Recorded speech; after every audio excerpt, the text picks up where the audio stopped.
And welcome everyone to the LCS. 45 games of regular season play across spring and summer have brought us here to the 2021 LCS playoffs, where 8 teams will battle through the bracket and compete for the title of LCS champion. Now, we were hoping to crown that champion in front of a roaring crowd in Newark, but as many of you have already heard, due to the ongoing surge of COVID-19 cases across the United States, the LCS has made the difficult decision to relocate the event from the Prudential Center to our studio here in Los Angeles. We sincerely hoped to be reunited with fans this summer, but pivoting the postseason operations to the LCS arena provides a safe environment for everyone and helps us ensure our world's representatives will be healthy for their trip to China. Yeah, and we just need people to get their butts in these seats as soon as possible. I know looking to next year, hopefully things work out in that direction, but that's why we keep harping on the point of, like, get vaccinated. You know, the vaccination numbers in this country is still too low. It's still below 50%, so like that kind of thing, we need to drive that home. Get those jabs so we can see you soon. Yeah, and until we do, I mean, you have to prioritize life over League of Legends. As much as that's Really? the number one priority for most of us, you know, like that is still ultimately why you have to push it off. It'll be pretty sad for the players not to be able to play in front of a crowd, but imagining missing playing in front of a crowd at Worlds comparatively to like the NBA Finals, I'm sure they would choose to rather play at Worlds, you know, rather than at home. So it's the best decision. I think it's smart. Exactly. Like, the turnaround is way too close. So you definitely want to be in the best position possible for the teams that are being sent over to represent North America. And for everybody that is watching at home, if you have purchased a ticket, you will receive a full refund. We'll have more information on that process next week, so keep an eye on our social channels and lolesports.com. I know this is really disappointing news, and we're disappointed as well here, obviously, but let's not forget why we are all here, to cheer on our teams as they battle it out on the Rift for the championship. And it starts here with Evil Geniuses taking on Dignitas QNTMPAY, with players back in the studio after 2 long weeks. Yeah, it's been quite a bit. I'm glad the players are back on stage for the best of fives, especially, you know, given that there's so much turnaround that goes on in best of five. It's so different than a best of one where you have all these adaptations you need to make between games, talk about draft and all this stuff. And so I'm excited to be able to have them on site and get to see that kind of process they go through. Yeah, like even just kind of getting a sneak peek into that idea, watching Academy a little bit and seeing even like the first reverse sweep there. I want a damn good series, and it seems like we're getting straight into it with the champ select. I can't believe we are in our first official champion select of the playoffs here at the LCS. EG and Dignitas are ready to take to it. Hi, what are your overall thoughts on this matchup between 2 fairly scrappy teams? Right, so I am excited for the game. I'm gonna just toss this out there. I think this game, the series is gonna be a 3-0 or a 3-1 in the favor of EG. I know we're just starting off the day, and I personally just don't want people to get their hopes up, you know? If you're rooting for Dignitas, I'm gonna have to give it to you straight. I don't have very much faith in them. Obviously, things can change as the day goes on. Maybe they got a lot better. Maybe their drafts are gonna be super good. Clearly, there's 2 targeted AP bot bans on Dignitas right now, so maybe they got something. Yeah, like I think the big point that you mentioned is the target bans. EG getting blue side here, so that's one sentiment to even hit on. The fact that they went towards Kalista and Ziggs as bans that are directed towards Neo and Afromu is a solid idea for this series. Yeah, I think, you know, in the dive and even on lane by lane, we're talking about where is Dignitas going to get attacked, or where they're going to attack EG. It's probably the bot lane, and that's why I think you see those bans down there. But EG also knows that. If you were like, oh, how Dignitas going to beat them, EG is thinking that same question too. And I like the Thresh as a first pick after all those, you know, all the bans that EG was throwing down the bot lane to just make sure that they are as safe as they can be. Yeah, like even Syndra has an idea of being flexed towards bot lane. Yeah. It's because like Syndra versus Aphelios and Thresh in general, a lot of the times, it's just a really aggro lane.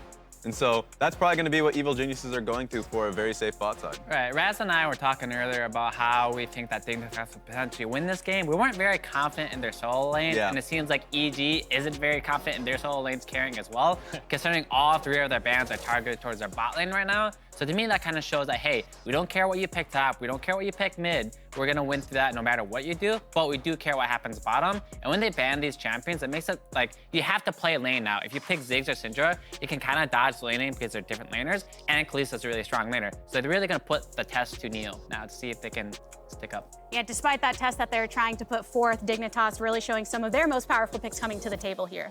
Yeah, and so I'm a little bit surprised that we got a blind Diana simply because another win con that Dignitas had was surprisingly Acadian. Acadian had a really strong second half of that summer split there for Dignitas. So I want the best matchup humanly there for him. I know that they want to just pick Diana because she is a strong team fighter, but now Contracts can kind of counter-pick that matchup with an AD solo, AD jungler that can win out in the 2v2 with mid. So I think Jizuka and Contracts are set up to succeed here. Yeah, I think also when we talk about the bot lane being a focus, Varus Thresh is pretty safe lane for EG, and it did force also Dignitas to pick up the Aphelios, because you don't want to give Thresh Aphelios, but then that's also not a super aggressive lane. As strong of a laner as Aphelios can be, Aphelios Braum is not like all-inning you 24/7 and killing you over and over. You know, ask the AD carries out there in the LCS, and a lot of the times, like, if you're asking them whether they want to play Aphelios without that protection of a Thresh, and a lot of the comps that you're building here, especially Dignitas throughout the split, hasn't been protection-based comps. They have been dive comps. Yep.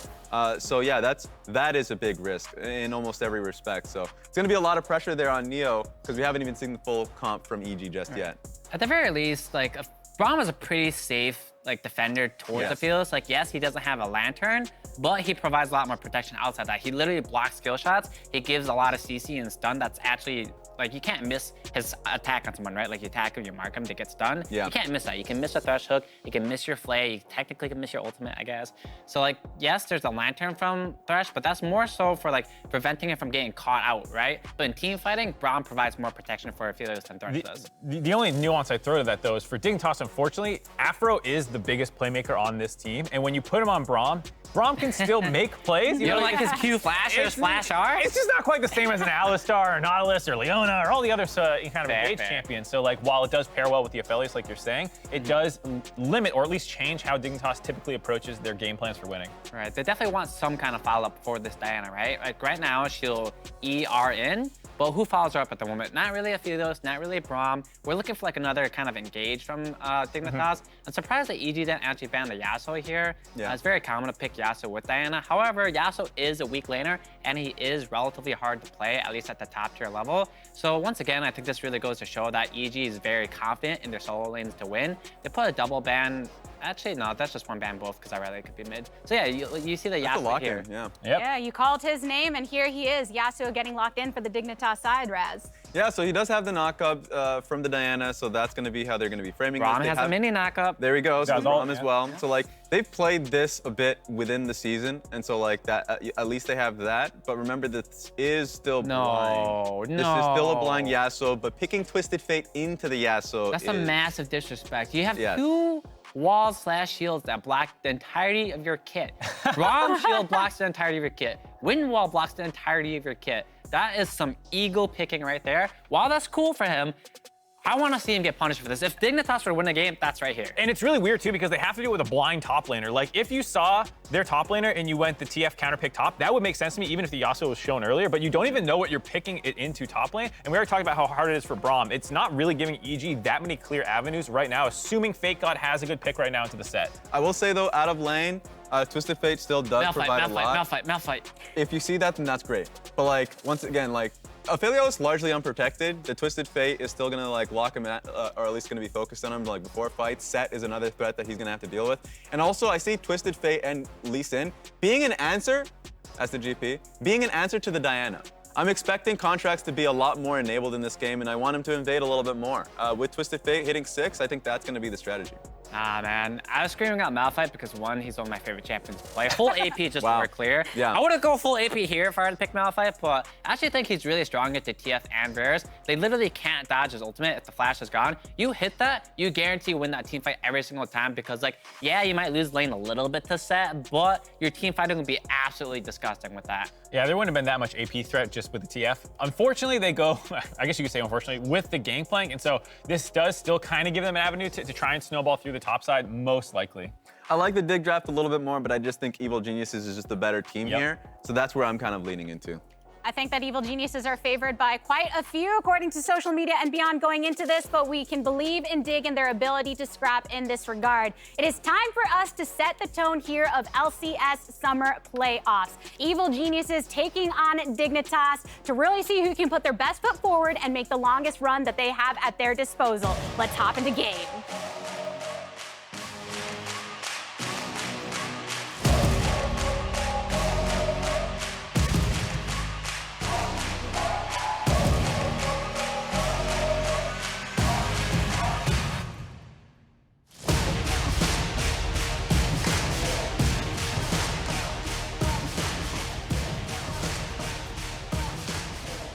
Ladies and gentlemen, welcome to the playoffs. It's time for the best of fives. It's time for those huge moments. My name is Captain Flowers. I am joined by Mr. Kobe here for our first series of playoffs. Evil Geniuses going head-to-head with Dignitas. Let's go! Light show and everything, my friend. Oh, quick. We're there. They're gonna show our cool. lower half. Yeah, we gotta have a half-decent posture for the first 10 seconds or something. Ooh, we got a possible level one here with a wraparound looking for the top laner here for Dignitas, trying to blow some summoners off of Impact, but Impact not going to be caught by this. Oh, he's just doing some crunches in the river, man. Just making sure he's in shape. Got the blood pumping, ready for this top lane matchup here. I'm excited for it, He's got to get his playoff bod here. Yeah. In tip-top shape. Hot boy summer, right? He's got to make sure that he's ready to go for this. Down in the river at the pool party. Doesn't look like anybody's going to be doing a whole lot here at level 1. Now, though, that attempt up there in the top side will be about the only bit of flavor that we're seeing. And now everybody's going to their normal starting spots. Looks like we're going to have both these junglers here starting on the bottom side of the map. And we are going to look a lot at Evil Geniuses for some of the early moves here. Biggest thing to me is when they've been subbing in and out with Contracts and Svenskeren, they generally use Contracts when they want to do a lot of early game playmaking and proactive moves here. And that is just further emphasized by the team comp that they've chosen to go for here. Dig have this big Wombo combo, EG, with Twisted Fate in the middle here for Jizuka and Contracts in the lineup. They want to play off a lot of these early skirmishes, play the map, spread out Dignitas, and see if they can get some early leads in multiple lanes. And as y'all just saw pop up on the bottom of your screen, we're back in the studio. The players are back in the studio, and that means Pro View is back on your own screens. Remember that we have a free Pro View matchup every game, and now that we're in the best of 5 series, that free matchup will change for each game in the series. Here in game number 1, it will be focused on the bot laners, Danny versus Neo, so be sure to check that one out if you're interested in stepping up your marksman game. Speaking of which, already some trading back and forth here at level 1, as neither one of these sides is going to have their jungler near them anytime soon, so they can afford to trade blows back and forth. Yeah, both of them looking topside, and Contracts on the Lee Sin, so one of the quickest routes you can do is red into Raptors towards topside to get a very fast level 3. I'm curious to see if Contracts really does want to start stuff up here against Fake God in this GP matchup. You know, Impact has been such a strong point for EG. Set there with the passive is able to get off enough autos to take down the ward as well, so denies the vision for Fake God, and he's going to be playing a little bit more scared, a little bit more blind. Okay, nice hook from Ignar here back in bottom lane. Afro move getting pulled in, throws up the shield to make sure he doesn't take any more unnecessary damage as Neo kites backwards.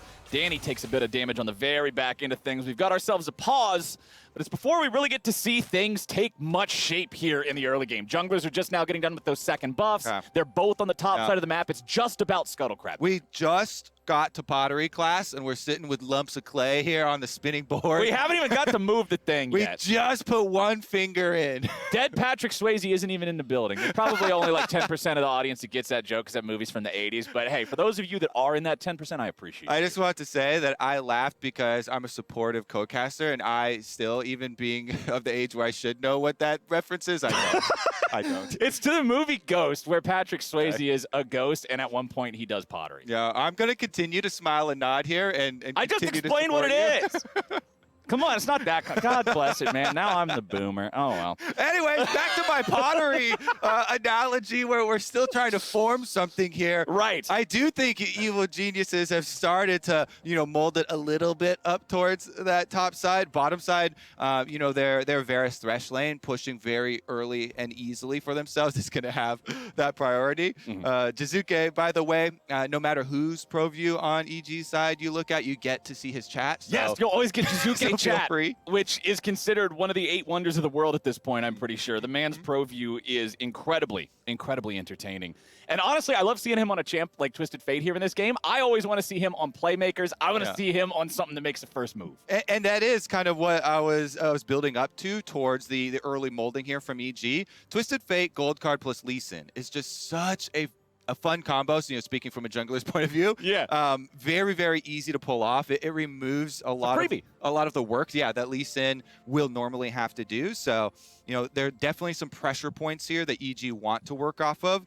And considering they do have the confidence to start contracts in game number 1 versus Dignitas here, that's what I really want to see. Because for Dig, on their side, Acadian has been a big star, and their bottom lane is the other area that people have been looking at for them to try and make moves. Right. Dignitas' solo lanes, I think most people would agree, are among the weakest in the LCS. They are not a point that the team reliably can play around, but we've seen pop off from Neo. We've seen some of that playmaking that is just so iconic for Afromu that the desk was talking about saying, putting him on Braum, it can make you a little bit concerned. And then having Acadian step up in the jungle too, that's what I want to see. That bot lane focus that you're talking about, play around them, try to win through that. But up against a squad with a Twisted Fate, it's always so hard because he can always be that extra man changing the fight. Yeah, I think that's part of the reason that Dignitas decided to draft like this. They drafted a giant team comp here for Wombo combo. The Diana Yasuo makes it so Yasui doesn't have to really hit skill shots. You just wait for Diana. Just let Diana do it. Get the knockup for you, or in the case that they're engaging on your team, the Braum can get it for you, and you can do it there. But then, boom. Yasuo can come from half a screen away with the ultimate, and then your point-blank range should be able to capitalize. Plus, Yasuo's wind wall can do a lot to protect Aphelios from the Twisted Fate, from the enemy Varus, from Lee Sin Qs and similar things, right? You also have Gangplank able to call down that ultimate on top of Aphelios if he gets dived. So Dignitas with a lot of tools to be able to protect this late game carry. I like what Contracts has done here. As we mentioned, one of the early route for Red into Raptors just going topside, he gets double scuttle by virtue of his bottom lane pushing by themselves that we talked about, having the Twisted Fate pressure in mid lane versus melee matchup here with Yasuo, Jizuke doing a good job shoving that up. And so as a jungler, when you're given these tools of having multiple pushing lanes for yourself, you need to be able to navigate your route to secure the double scuttle crab like this. Yeah. Acadian, for his credit though, he knows. Right. We're losing the push on all the lanes on both sides, so he doesn't even try and poke his head out towards one of the scuttle crabs. He just full clears and then goes bot. Okay, they're ready to go in even further after Ignar here. Aframu's about to take a lot of damage with 2 teleports coming in. Dignitas might be in a real bad spot here, but instead the focus going back over to Seven. The man got the haymaker. First blood's already over there to Evil Geniuses. Make it a 2-for-1 special. The party's here in bot lane, and Evil Geniuses are the guest of honor. Yeah, all 10 players are coming to the party, but Impact's the one knocking down the door, Flowers. When That's how you know it's a party. You know when Impact gets there, the party has started, because he comes in on set, huge haymaker, flashes used by the majority of the joiners here to the team fight. It's the flash from Jizuke, gets the gold card, Impact, huge haymaker, double kill on the side of Evil Geniuses, and they have the perfect timing. You can tell the communication was on point. They bait them all the way down the lane, then completely sync up both teleports. Impact's able to get off his haymaker, then flash over after the extra damage, and shield has come through. So it's a very clean, quick pickup of 2 kills there on the side of Evil Geniuses. The team that has the majority of the analyst votes, the majority of the popular vote coming into this. Definitely favored on the upper side of the bracket. Plus, that was just the perfect position for Set to be in a fight like that. You have enemies on both sides for the E on that setup. Okay, and then when they focus you, you got the haymaker. Now, Contracts in enemy territory. This will turn into a full-on 3v3 if it keeps going. Impact chasing after Fake God. Acadian's got half HP. Evil Geniuses know they're stronger in this 3v3, and Dignitas back away. And this is where EG are playing to their strengths once again. They're trying to force all these picks, all these fights, all these skirmishes before Dignitas can rely on their grouping, on their synergies of their champions for these big AoE combos. Really love to see this here while EG are hyper-focused on their win conditions, continuing to force with contracts invading, supported by these solo laners, trying to force these fights. Okay, Evil Geniuses do have a little bit over a 1,000 gold lead right about now, just 6.5 minutes into the game. So that first big play down here in bottom lane has built them a nice, tidy lead. But what else can they do with it? We don't see any neutral objective focus here just yet. That first Cloud Drake isn't exactly demanding anyone's attention, but both junglers are once again on the bottom side of the map. And I like this Boots of Swiftness rush, actually, from the side of Danny here, because the extra move speed, not only is it very good versus the team comp, that you're looking at a gangplank slow as the only thing that really threatens this Varus of letting a Diana get in range of getting the engage. Right. You know, Braum is very difficult to get primary engages off as. It's mostly for defensive purposes, but we've got a kill happening. Yeah, Acadian looking to invade, and invade they will. Contracts drops down as Yasui rotates over to make sure Dignitas gets it done. Flash snipe from Danny, baby. That's how you start off playoffs. Boots of Swiftness, baby. The second part, Flowers, as the fight was breaking out, that I wanted to highlight is that the movement speed reduction that, never mind.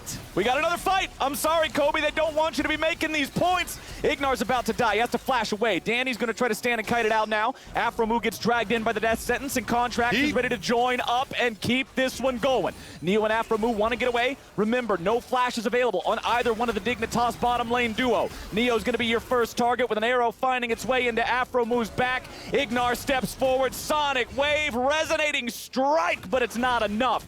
Afromu lives, but it's still Evil Genius's game. This is why Danny made it onto the second team All-Pro LCS. Acadian wants another kill on Contracts, though. Oh, and he flashes to guarantee that he gets it. But now, does he have a way out? Gangplank ulti summoned on top of him to make sure that he's able to get back even further. Exhaust down onto Danny. Afromu getting away. Danny looking to make it a second snipe this game. It's not strong enough, though, and Afro will just barely get out. I'll just say it quickly. The Boots of Swiftness, the reduction on slows applies to self-applied slows as well. So if you buy them on Vi, your Q charge up, you can walk around a bit quicker with it as well.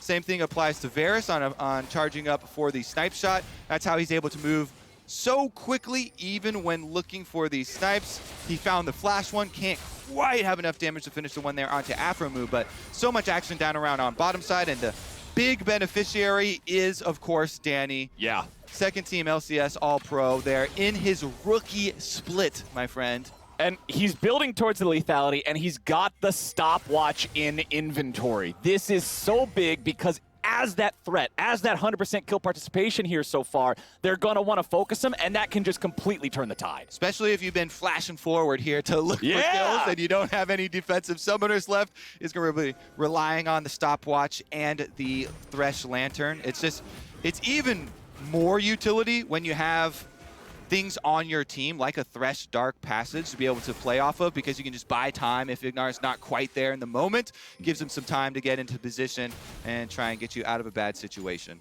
Okay, so Dignitas with Afromu up here in the top lane, looking to make sure Fake God's able to get this shoved up and reset things here against Impact, but he will clear out the wave there. Everything's just fine. Rift Herald started up by Dig. We'll see if Evil Geniuses wants to try to contest this. Their support is here as well. Contracts looking for maybe an opportunity up here in the top lane. Looks like Dig's just going to get the Rift Herald free of charge. EG are slowly bringing up their bottom lane, so if they don't get here in time, big losses. Okay, well, they've already found the play on the Fake God, who gets over the wall. Contracts wants to follow him, kicks him right back out there, but Fake God is still alive. Ignar might be able to secure this one, goes into a stasis of his own, and Dignitas will just be massacred. Yeah, so we're about to point out, if they don't get there in time, then big losses, because guess what? They committed Neo to the bottom side for Dignitas, but EG do get there in time. They don't care that the Rift Herald was already picked up because they'll take 4 extra kills, Flowers. 8-2 now. Ginormous influx of gold on the side of Evil Geniuses. Great use of the Twisted Fate ultimate by Jizuke, pins in the top side. Fate got there, and then Contract's able to kick him through. Even though they don't finish him off, they pin them all towards this wall on the inside with the river, and nobody's able to escape with their lives. All right, let's take a look at it here in the Honda Performance play. Evil Geniuses goes in, and it's Contracts who takes the Q over the wall. Yeah, kicks then Fate God over to the other side because there's no escape route open to them. Danny had been coming up from the bottom side, so Evil Geniuses, while yes, the Rift Herald is taken down by Dignitas, they take everyone's life. 4 extra kills in payment. And they've got 8 kills in 11 minutes on the side of Evil Geniuses here, Kobe. They are coming out of the gate swinging with that nearly 3,000 gold lead. So strong here in this game, nice and early on. Now, Dignitas does have the Rift Herald Eye still in Acadian's possession. They still have about 2.5 minutes to use that one. They should be able to get 2 plates with it at least, as long as they don't drop it out in the middle of nowhere and have it get killed first. But they've got a lot of catching up to do, my friend. The game is quickly getting away from them. Yeah, their big power spike, of course, does come off of, dragon fighting synergies here with the Yasuo-Diana combination. The Gangplank ult is supposed to slow them, so it allows the Diana to get into range so you can actually pull that off on the carries. However, the fun part of this game comes when Evil Geniuses do get this big early lead, utilizing their mobility, utilizing their skirmishing abilities here, because now you get to transition into your AD carry support towards mid, holding both sides with your solo laners. Jizuke's got not only the Twisted Fate ultimate available if the fight is in top side of the map, but also teleport if it's further away on the bottom half, if that dragon starts to spark anything on the side of Dig, because their focus is on grouping on these objectives, and EG are going to be about pushing out for punishment, basically. You can see Twisted Fate moving for another minion wave on top side as Dignitas want to group. Yeah, we're seeing a couple of assist me pings from the side of Evil Geniuses on the Drake pit, but you're not really going to see a rotation there. They just don't have enough people nearby. Yeah, they are focused on taking down these outer towers. Keep that Twisted Fate split pushing on top side, move that minion wave up, push it in, and try and get your rotation back onto the other side. Dignitas, though, pop that Rift Herald. This is going to be first turret bonus, and Jizuke gets stopped! Yasui going in for the solo kill, but a flash away from Jizuke will keep him safe, make sure that he doesn't die to that. Dignitas secures first turret of the game. Much needed gold in their pockets from that one. Contracts throws out a Sonic Wave, but it will not find that blue buff as Acadian can clean it up. After that recall, too, it is going to mean a hard push here from Evil Geniuses. Danny wants to whittle away a little bit more towards this mid tower. All the towers for Dig now sitting down at 3 turret plates each. So each one a viable option here for EG to try and push on. And again, they send Jizuke top.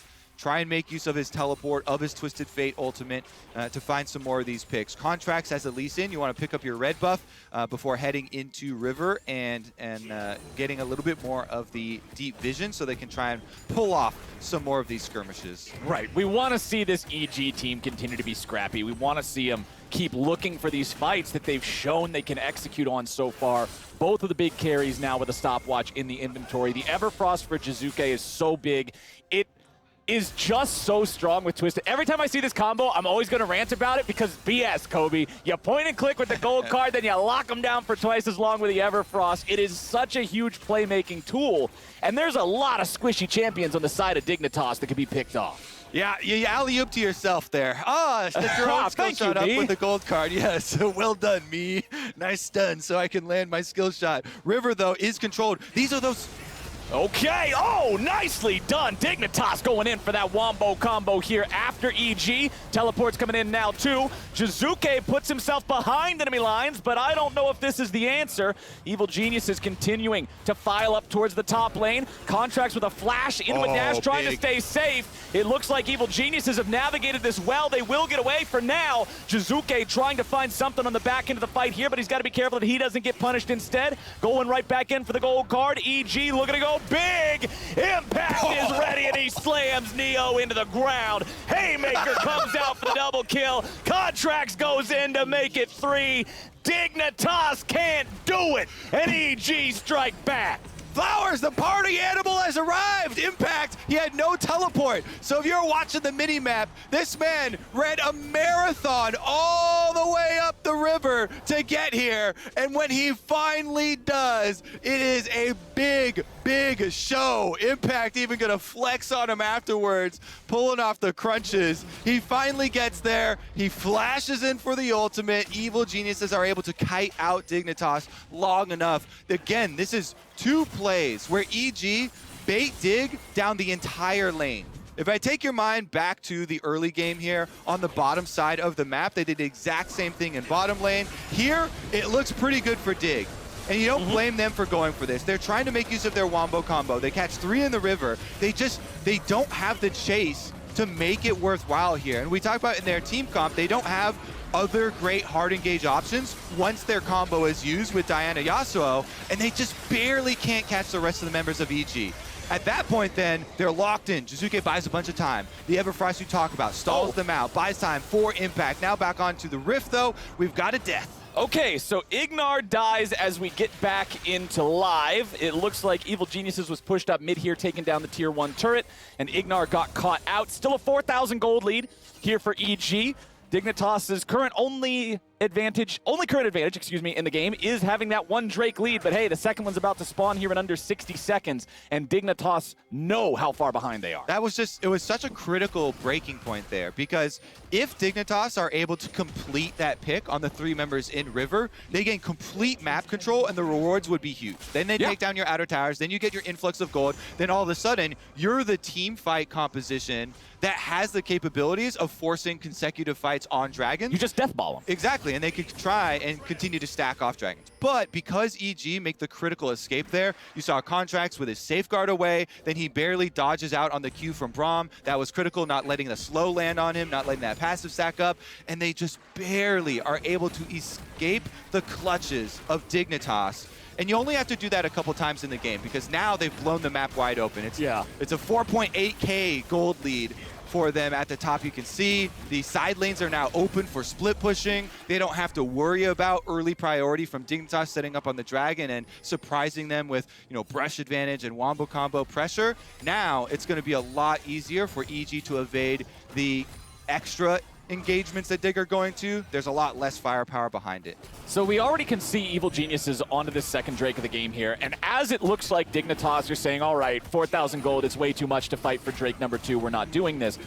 What do you want to see from Dig now to get back into the game? What needs to be the next step? Yeah, I mean, it's so difficult now because you still have to play off of your strengths. So you're still the team that wants to get there first to an objective and then pull off a team fight combo. Best case scenario, they try and engage on you and you get a Braum combo, but you're going to be split pushed over and over and over. EG will just continue to force you to spread out and then try and pick you off. Okay, speaking of picking you off, Jizuke with the Summoner Spellbook Ghost to be able to catch up to Yasui, outplay when he uses the Wind Wall, but he doesn't have enough sticking power. He used the Everfrost there at the very start of that and didn't get a root with it, so he didn't have that ready to follow up, so Yasui is able to get out, but both mid laners spin their flash in that little exchange. And so the goal for Dig here is try and create some areas of Fog of War for them to work off of so that they can have some sort of grouping of possible, barrel chains, Braum defensive counters here for the EG aggression.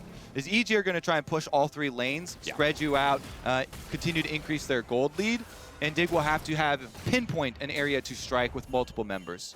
And rapid fire cannon completed for Jizuke now. One of the, I talked about it a little bit last week, how interesting I think this itemization choice is, just because there's so little of this type of itemization, strictly playing for, hey, this passive enables me even though all the stats I don't care about. Utility, right? baby. Yeah, it's Dota itemization in League of Legends. We don't care about the stats, we just want what it does for my character, and that's really cool. I love to see players, especially when you're playing this role for your team of setting up these picks and being the madman who gets it rolling like Jizuke does. I really like this here.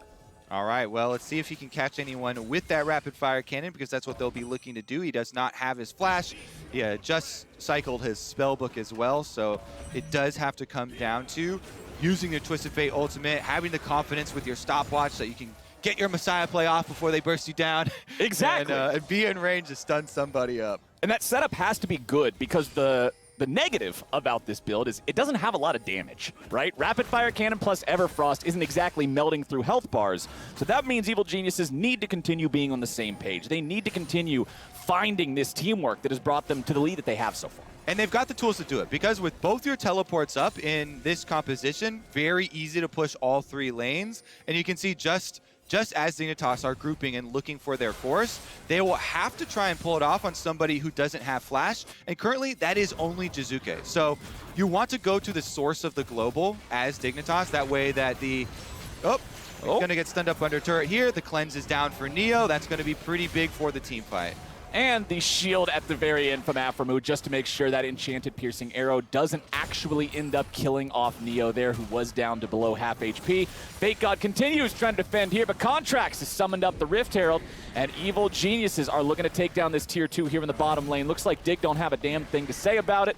So there comes your Herald charge. Impact, you can see walking forward, escorting this further up, seeing if they can get a second charge off here onto the inhibitor turret itself. And there it goes. That is a very valuable second Herald. You can see Dignitas, too. They've just conceded this push to Evil Geniuses, keeping Yusui up on top side. They want to get paid for it, but it's going to cost them in a very big way. Bottom side will get blown open completely. They're going to actually retreat. This is a choice by Evil Geniuses. They could take this inhibitor if they wanted, because they still see Yusui up there. He's got teleport, but they've swept out all the wards that are behind them. And the only hard engage from Dig is the Gangplank ultimate into Diana Flash. But they decide they don't want the extra, pushing lane for themselves quite yet. They want to reset over to Baron, get their vision up first, before they want to supplant their extra advantage. And for everybody at home that hasn't been in tune with this conversation that's been coming up on social media and on broadcast and everywhere more recently, the reason you don't take the inhibitor is because when you're spawning the super minions, you essentially lose that whole wave to farm, right? Your super minions are killing off everything that the enemy spawns, and unless you're taking advantage of the tempo that you're building for yourself and the map state that you create, you're just giving your opponents a lot of extra golden experience. I would say I'm generally on the side of take the inhibitor and make use of the advantage. Because especially if you're in a winning position like this and you have Twisted Fate and you have all of these pick potential champions here, then you should be able to take advantage of it. But EG don't even have to have the extra pushing lane right now. They still can move in, take full control of this Baron side, and still get a pick. Okay, they're going after Aphromoo here, who gets kicked away by the Lee Sin. Contracts continuing to chase after him. The damage goes through, and Contracts is unstoppable. Evil Geniuses with a kill on the enemy support, 5v4 for the next 30 seconds here. They could push up to take this tier 2 in the top lane, but the pings are on the Baron pit. Yes, sir. They've already got control wards inside. Acadian's a little bit far out, though. Man, you don't even need a rapid fire cannon for that one. You can take a sawed-off shotgun and still hit him from 2 feet away. Evil Geniuses with another one, and that's gotta mean Baron. Is that another skin for the rapid fire cannon? Either you get the big old range in there, or you just teleport on their face, Everfrost down, and they don't need any range. They've got all the damage. EG will get the Baron. They will be able to reset, get inside the base. They've already exposed bottom inhibitor, so they'll be able to take down most of the Dignitas defensive after this, at least for the side of Dignitas. Neo got the Scuttle Crab. I wonder if they are going to try and just bum rush this dragon down. 6k health and counting. Since he does have Chakrams, he should be able to burn. Yeah, the dragon's dropping very quickly here. But can they get out afterwards? That's the question, right? Evil Geniuses isn't here to take the Drake. They're here to take Dignitas. Danny continuing to step forward. A lot of damage down onto Neo, who doesn't have a flash to get over the wall. The man is dead. Impacts on a rampage, and Contracts continues chasing further. Aphromoo separated from the rest of the team, but he will not be seen. He gets away. Dignitas down 8,000 gold. Evil Geniuses wearing purple for the next 2.5 minutes. It looks all but over. Yeah, friend. They're wasting no time either, Flowers. Evil Geniuses want to speed run this thing. They've got the Baron, so they're going to continue to push. They cancel the extra recall there, so just using the teleport for Jizuke up to top side of the map to get all 3 lanes pushing. Impact is going to usher up bottom side. Very easy for them to siege, and then there's no tower here left open for bottom, so they can finish up with the inhibitor plus mid lane. Yep, it feels like they're just going to be able to knock down a couple different inhibitors at the same time here, just create that overwhelming pressure in the enemy base and Make it so Dignitas has no ability to control any part of the map. Look at the vision lines right now. There are no wards of any kind in Evil Genius's jungle because there doesn't need to be. That's not where League of Legends is currently being played. EG has all the vision on Dignitas' side of the map, and they are stuck behind the inhibitor line with nowhere else to go. Yeah. It's a terrifying map state for Dig. And they do have teleports from Dig, but it doesn't really do a lot for them. You're then in the situation where you're thinking, okay, we have a Gangplank flank or a Yasuo flank. Yeah. They just get turned on and focused down. So, you know, Yasuo is looking for the Diana ult to go in on anyway, regardless of what side he flanks from. So it doesn't really accomplish much. No matter what angle Dignitas go at Evil Geniuses from, they just lose. Well, we've got that inhibitor in the bottom lane down now. Impact made sure to put the killing blow onto that one. About 1 minute left here on the Baron buff. Evil Geniuses have also taken down inhibitor turret number 2 here in the mid lane. That second inhibitor at about 2/3 HP. And we will see a teleport from Impact. He goes back, he heals, he shops, completes his Titanic Hydra, and now he's back on the front lines to guarantee his second inhibitor take. And this is what I was talking about earlier. Leaving that bottom side inhibitor up. Now these two inhibitors are down at the exact same time, exactly 30 seconds separating them. That creates this constant double threat for Dig to deal with. And now they've got to make some kind of a defense, because if they lose this last one, man, that's double super minions every single wave, every single lane. Well, guess what? That tower's not going to last very long. Nope. There's still 17 seconds left on this Baron, and EG are going to make it count. Once the tower is down, the inhibitor is very easy to pick up. Jizuke is able to get in there with the card on the tower, burst this thing, and Impact's gonna be able to double farm both these waves on the other side of the map. Man. So it's closing in all around the Flowers. All the walls are closing in on Dignitas, and the time is running out as well. The walls come crumbling down as Contracts goes in for the kick. Doesn't get a whole lot, but hey, they got the inhib. It's fine. Triple inhib game. Dignitas are stuck in what's left of the base, but probably not for very much longer as the chain CC and the damage just pours into Yasui. He's already down. 5v4 on the map with the super minions coming in and the Nexus turrets in their sights. EG will make very quick work of the last moments here in game number 1. Dig trying to stand and fight a little bit, but they can't even defend their Nexus turrets. Impact will take a couple of auto attacks here as Acadian goes in, finds the ulti only onto Contracts, and with that out of the way, it's surely completely over now. Neo's exhausted, trying to find a little bit of damage, but Impact again just has no fear. He's all the way on the steps of the enemy fountain. He will finally die for the first time this game. But I will always trade my top laner for the enemy Nexus, and Evil Geniuses slams game 1. And this game 1... On the red, do you have 6 if you get red?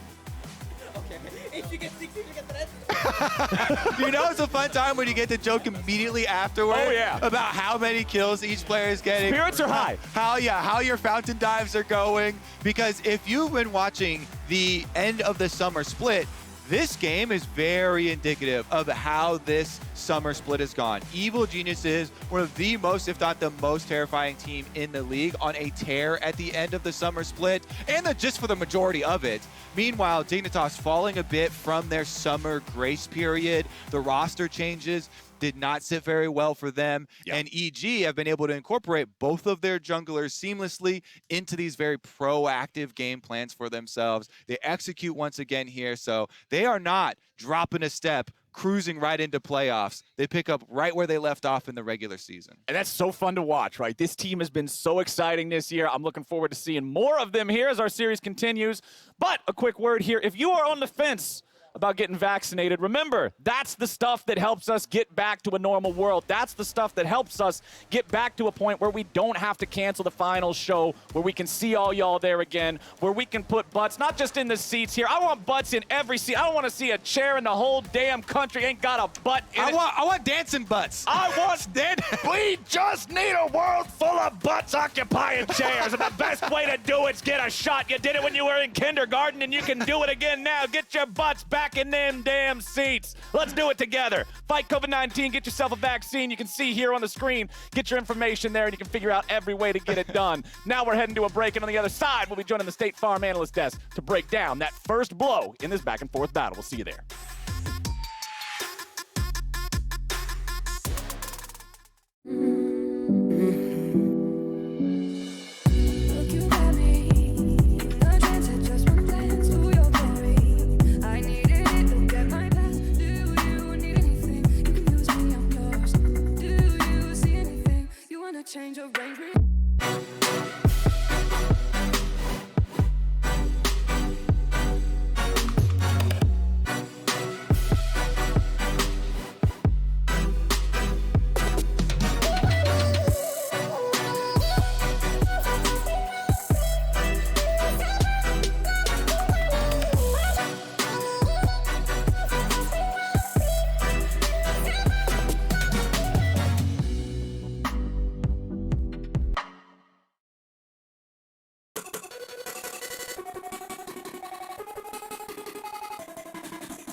yeah, yeah. I would never let you go. I love you, girl. Don't should I trust you? Put no one above you. Tell you that I miss you, just tell me Gasper, what the hell you doing? I would never let you go. I love you, girl. Don't should I trust you? Put no one above you. Tell you that I miss you, just tell me how I fucked you over. You love me, baby girl, you're stupid. Thought that I had nothing to lose, now I'm losing it. I'm falling through the crowd, you are my best friend. I can't let you bitches, cause you bitches just some crackheads. Halloween, girl, like I'm falling. I just wanna talk to you, but you text me, say you love it. Wait for a minute, you said that in Spanish. You hit my number if you ever tryna kick it. We can get a problem, but like I can't really dance back. I can't really think straight, always got a headache. I just doesn't matter, all this shit gon' fuck with my brain. I just got this summer room to 808s and my brown. Fuck that, fuck you, fuck all your friends too. And I'm not being rude, but I wish I never met you. Fuck that, I'm bugging, I think that I'ma love you. And every time I get myself a problem, you are right. I would never let you go. I love you, girl. Don't should I trust you? Put no one above you. Tell you that I miss you, just tell me how I fucked you over. Tell you that I miss you, just tell me how I fucked you over. Tell you that I miss you, just tell me how I fucked you over.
Welcome back to the LCS. We are on the opposite side of our very first game of playoffs. Evil Geniuses taking down Dignitas QNTMPAY. And what a fashion it was. It was very, Expected, actually, is the word I would use. I didn't want to say it. It's expected. Let's call a horse a horse. You know, this is everyone was saying a 3-game series because, you know, we were expecting this to happen, I'm pretty sure. Yeah, it was rough. At least I was expecting, because when Dignitas got this draft, you know, I was expecting slower play. I don't know why I expected that, but I was like, okay, like you bring in Aphelios Braum, you have GP into the mix. Like later on in the game, not only do you have like proper solo lanes there, you know, you should have a slight gold advantage and it's easier kind of space creation. It didn't happen. Game ended at like pre-10. Right. I liked the draft, but then they picked Gameplay and then I disliked it. And that doesn't mean they still couldn't win. I think they played their lanes poorly. They basically gave up double crab, even though they shouldn't. I think mid and top have pressure at level 3 and 4. That way he can actually take a crab, but he gave them both up, sets them behind. After he does his full clear, he had nowhere to go. Yeah. They forced a gank bot, and they just set themselves up for failure already. Gameplay beat Set early game, but they just didn't play the lane well. Well, I think that struggle with the early game also contributed to why the draft was a problem, because then once they fell behind a little bit like that, they started forcing fights. And as Raz was just saying, you have a pretty strong scaling comp, as well as the fact that you kind of need 6s to get online. And so when they started fighting early on, it was pretty heavily in EG's favor. Right. They want to skirmish early, win their 6. If they're 6 and they have their ultimates, that's when they're strong. The biggest problem that I had for this one is when they ended up going for this, like, the play did fizzle. Like, this is too much of a chase. You're going to be going into their turret before the TP comes through. Yeah, I mean, they're running down the entire lane with all these TPs still available. You're tracking all of those. The only hope you had was that Contract like wasn't necessarily in the area, but he was. They collapsed on top of him. It's a quick 2-0 in EG's favor. And then with that, they kept outplaying Dignitas. It wasn't just like a comp issue, maybe like we're talking about, like, oh, wait till 6 to fight, you lost the crabs. Like, in these kinds of situations, they just are not able to find the kills, and they start getting outplayed, and it takes so long to try and find these kills that the rest of EG keep collapsing on them. And a lot of these plays aren't happening in like, for instance, this one, Diana's coming back from base, and you should have a pretty rough time around the enemy jungle. So like, the moment the play fizzles, the play fizzles. You have to back away, but they fully commit, and then Lee Sin gets there on time, and it turns even to a farther disaster there for Dignitas' strong point on the map.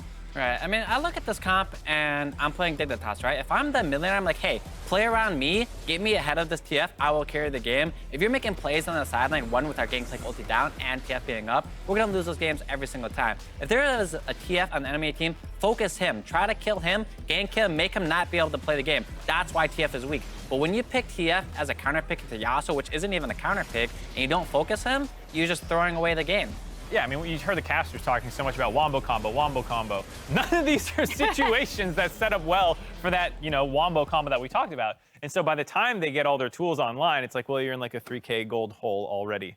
Yeah, and I mean, like, talking about how Dignitas' comp wants to like naturally play out, they never really got to that stage of the game, and a lot of it does come from like pressing for plays that really don't exist. And I ask myself if Team Liquid play this, and I'm not talking about the skill of the players, I'm just talking about the way they kind of genuinely, the play style, how they genuinely play out their compositions. That's something that they enjoy. This is a composition that works perfectly for them.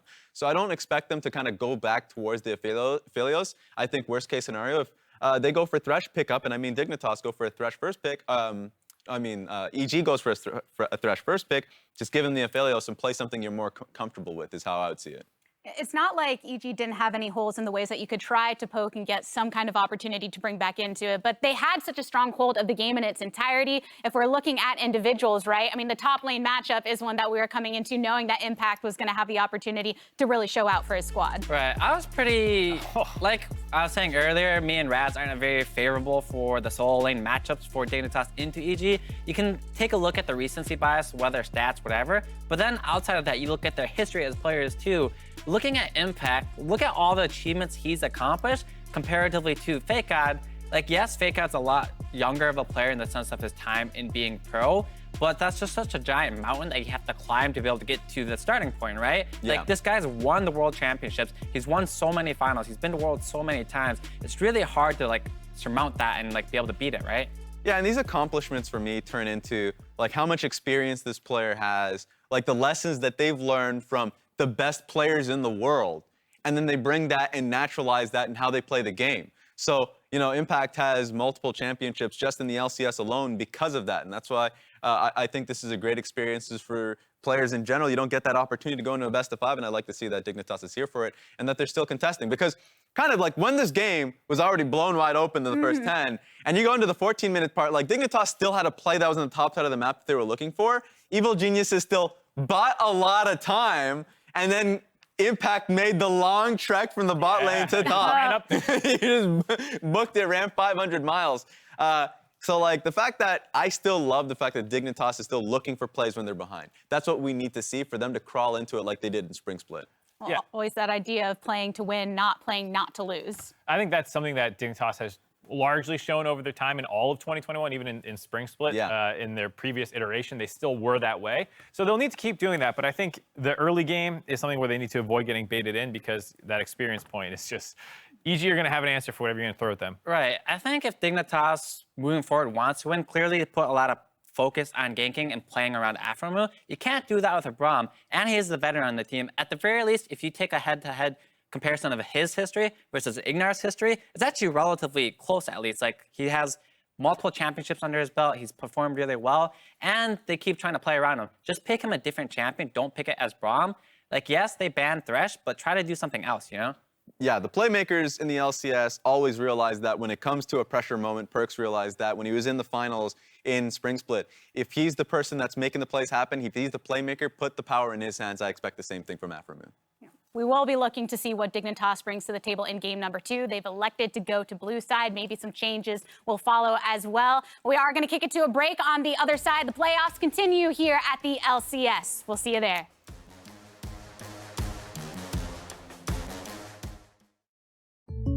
Not gonna lie, Jake from State Farm. That Daniel deal got me some sweet savings on my insurance. Daniel, State Farm offers surprisingly great rates to everyone. Sure you do. Tell you what, I'm not supposed to do this, but I'll let you try the chunk, honey. Oh, I'm good. Here's the deal. Great rates, kinda our thing. You wanna meet the queen? I'm not dressed for that. When you want the real deal, like a good neighbor, State Farm is there. It all comes down to this one last dragon fight to call the whole game. Boom, look at the damage on the wombo combo. All 5 enemy players down. GG.